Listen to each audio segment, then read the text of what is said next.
Halo, selamat bergabung di Mega Series YT.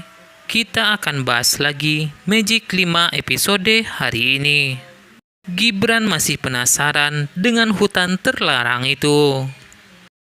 Tiba-tiba ada yang memanggil nama Gibran saat Gibran ada di dekat hutan itu. Dan tak hanya itu, Gibran pun juga mendengar seorang suara laki-laki yang sedang disiksa dan disakiti. Ternyata laki-laki itu sedang disiksa dan disakiti oleh anak buahnya Praja Juragan Tanah. Tak lama kemudian, Gibran pun lantas melihat seekor gagak hitam. Tiba-tiba Praja pun melihat Gibran di hutan itu dan berpikir jika Gibran cari perkara dengan wilayah hutan terlarang yang dimilikinya. Praja pun lantas minta Gibran pergi dari hutan terlarang itu karena berbahaya bagi Gibran. Begitu juga dengan Gibran. Gibran pun lantas juga meminta Praja itu untuk pergi dari hutan itu.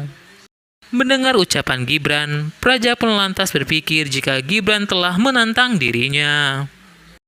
Hingga pada akhirnya, Gibran dan Praja pun saling bertengkar. Gibran sudah meninju Praja dan menggunakan semua kekuatannya, bahkan telah memukul wajah Praja, namun Praja tidak merasakan apa-apa dari serangan dan pukulan Gibran. Sepertinya Praja benar-benar kebal dari segala serangan yang dilakukan oleh Gibran. Malah Gibranlah yang mendapatkan serangan balik dari Praja dan merasakan sakit di perutnya. Gibran pun lantas menggunakan kekuatannya, namun kekuatan Gibran memantul dari kekuatan yang dimiliki Praja. Dan tak hanya itu, Gibran pun juga menggunakan kekuatan hipnotisnya, namun kekuatan itu tidak bisa sama sekali untuk menghipnotis kekuatan Praja.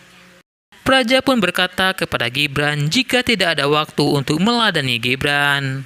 Dan Praja pun minta Gibran untuk pergi dari hutan itu. Gibran pun lantas heran kenapa kekuatan Praja sebesar itu.